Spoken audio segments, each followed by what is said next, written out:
Okay, so I got to tell you about something I saw the other day that's just been stuck in my head. Yeah, Okay? I'm intrigued.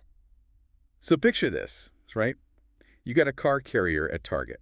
Damn! It's doing its thing, unloading cars. But here's the weird part. Instead of sending those cars off to the sales lot, Yeah.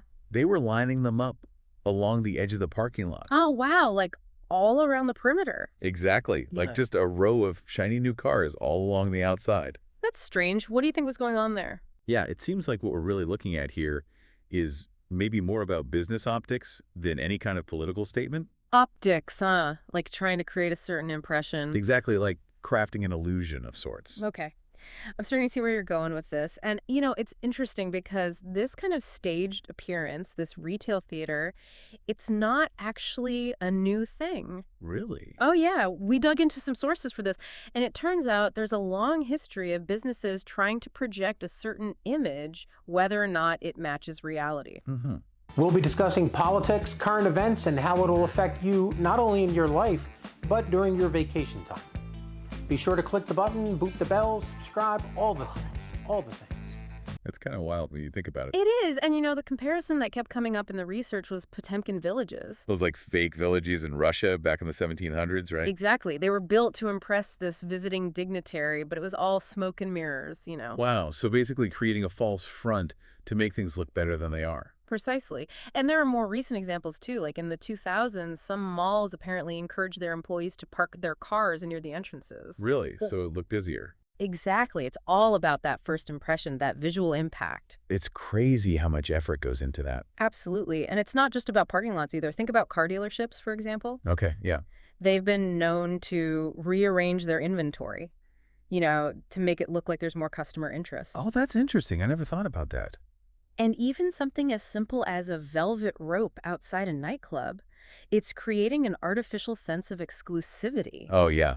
Make it seem like it's the place to be. Exactly. It's all part of this strategy of perception management. So bringing it back to that Target parking lot, Yeah. you've got this car carrier unloading, maybe a dozen cars. Yeah. And instead of them going, where they normally go, Right. they're basically being used as props to make the parking lot look full.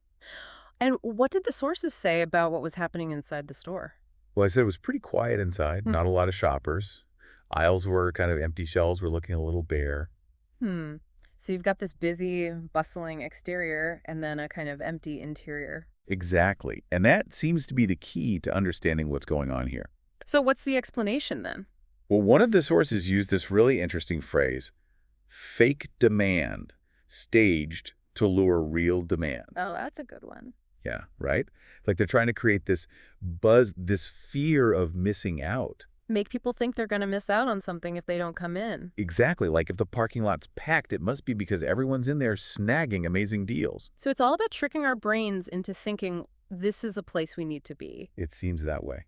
But why does that work? I mean, why do a few strategically parked cars make us more likely to go into a store? Yeah, that's a good question. Well, it all comes down to something called social proof. Social proof. Okay, I've heard of that. Yeah, it's this psychological phenomenon where we look to others to decide what's right or desirable. Like if everyone else is doing it, it must be a good idea. Exactly. So when we see a full parking lot, our brains tell us, hey, this place is probably worth checking out. And if everyone else is there, it must be safe, right? Exactly, safety in numbers. It must mean there's something good inside if everyone's going in. Right, because why else would so many people be there? It's like that classic herd mentality. Totally. Nobody wants to be the first one into an empty restaurant or the only one at a party. Makes you feel kind of self-conscious, right? Exactly. So these staged appearances, they're trying to tap into that psychology, that need for social validation. So we see a busy parking lot, and our brains are basically tricked into feeling comfortable going inside. That's the idea, but here's where things get really interesting and maybe a little concerning.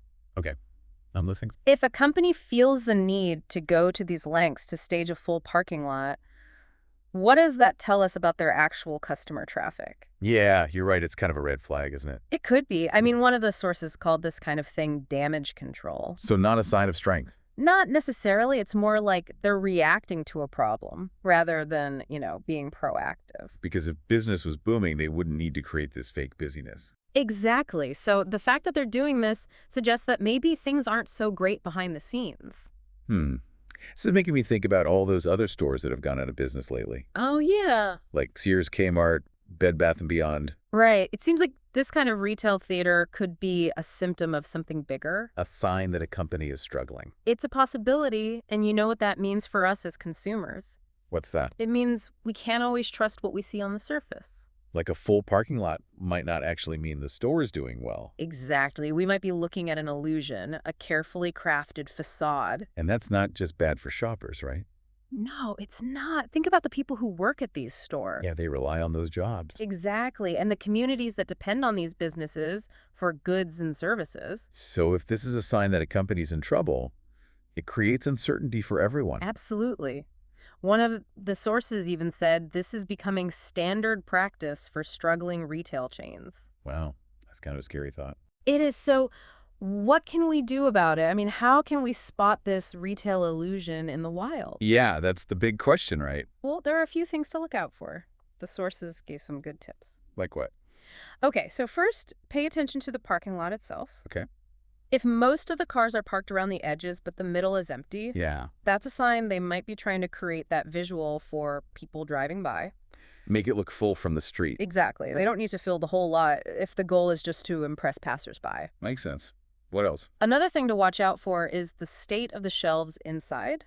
Okay. If the outside looks busy, but the inside is bare, like there's not much inventory, Yeah. that could be a sign they're having trouble stocking their shelves, which could point to financial difficulties. Oh, wow. I never would have thought of that. And keep an eye out for those now hiring signs. Like if they're always hiring. Especially if it seems like they're understaffed, that could be a sign of high turnover. So basically we need to look for that contrast. A busy exterior and an empty interior. Exactly like a modern-day Potemkin village. But instead of fake buildings, it's a fake full parking lot.